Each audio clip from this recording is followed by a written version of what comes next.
Okay, this is going to be a tutorial on how to do your metric conversions. You will want to reference the table in your book in Chapter 2 that goes over the metric conversions, the prefixes, kilo, micro, milli, centi, etc. You'll want to have that handy so you'll understand where I'm getting some of the numbers from.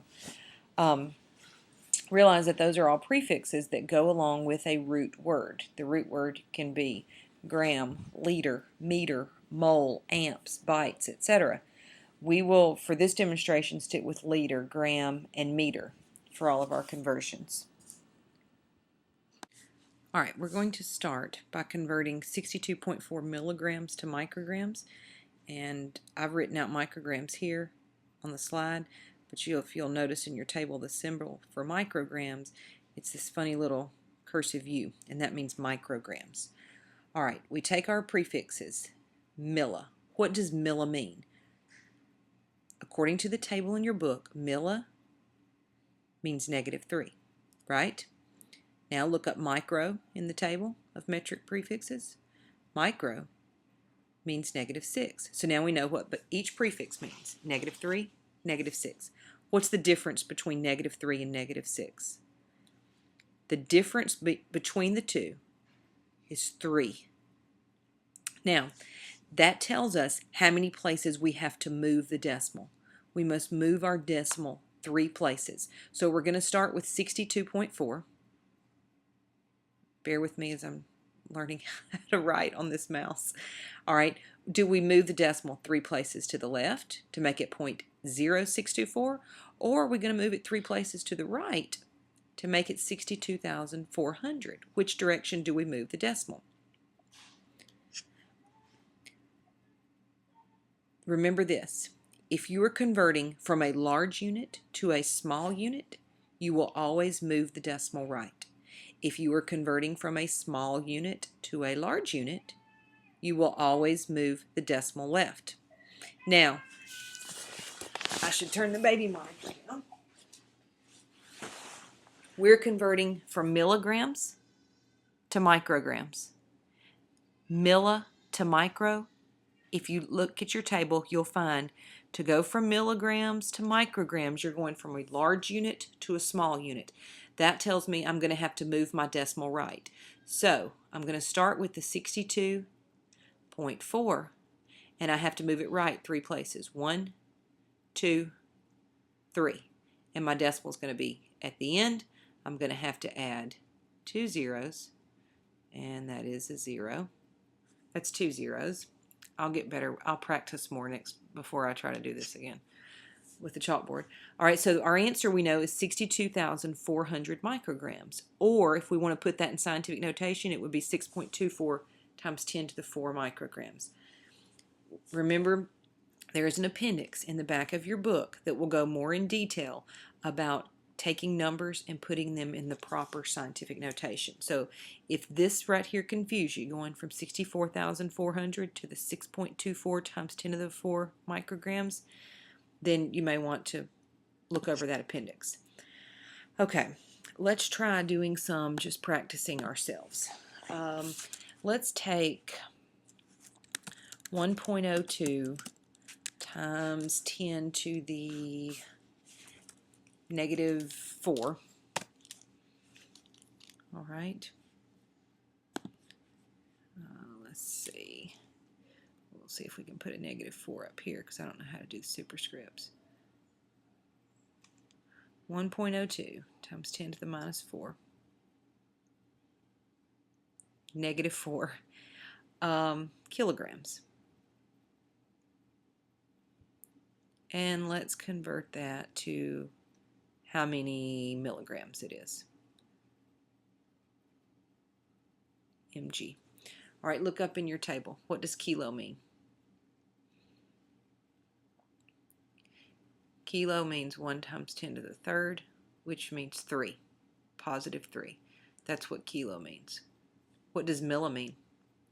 According to the table, milli still means -3. What's the difference between +3 and -3? The difference is not 0. Think of your number line. To go all the way from +3 to -3, you have to move how many places? 6 places. All right, so now I know I have to move the decimal 6 places. Which direction do I go? If I'm going from a large unit to a small unit, I move right. Kilogram to milligram, that's a large unit, kilo, to a small unit. So I know I'm going to have to move it right. What is that going to do to this exponent? Anytime you move a decimal right, it means you add to the exponent. So when I move a decimal left, what does that mean you're going to do? Yes, you are going to subtract from the exponent.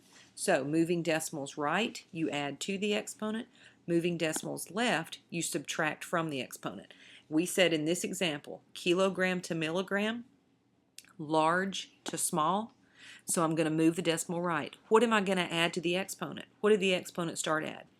The exponent started off -4, and now I have to add 6 to that because the difference was a +6. What's -4 plus 6?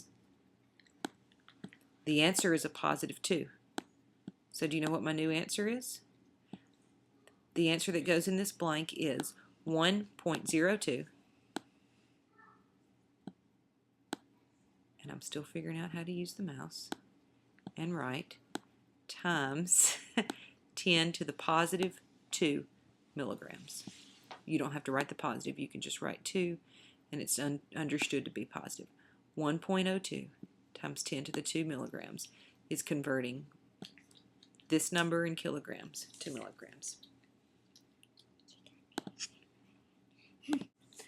All right, now this goes over the last thing we did. If we're converting a number that's in scientific notation, how do you convert it? So another practice one, and I've already given you the answer, but let's go 7.59 times 10 to the 5 kilograms and convert it to grams. So we know it's going to be 7.59, but let's say that for now we don't know what the exponent is, okay? It's times 10 to the what? Kilo. What does kilo mean? Kilo means 3. Gram, that's that base unit number, okay? It's not on the table, it doesn't have a prefix, so gram means 0. What's the difference? The difference is just 3. The difference from 3 to 0 is simply 3. Kilogram to gram. Kilo to gram. Large to small. Large to small, we move the decimal right, or we add. What do we add? You take 5, which is your number, you add this 3 to it. So the answer is, obviously it's still 7.59 times 10 to the what? 5 plus 3 is 8, so 7.59, and I'm going to do an E because it's just a little less for me to have to write. 7.59 times 10 to the 8 grams. All right, so I find that sometimes students understand it better just moving the decimal instead of setting up all the mathematical conversions. Now, in doing this, what do you have to remember? You have to memorize that table in your book. You have to know what kilo means, milli, micro, etc. All those units on the table, you're going to have to know what they mean. The other thing you will have to remember is what I've got here in yellow for you that I just marked through. Large to small, move right, add. Small to large, move left, subtract. And really, you only have to memorize one of them because you know the other one's right the opposite. I hope that makes it a little bit easier for you.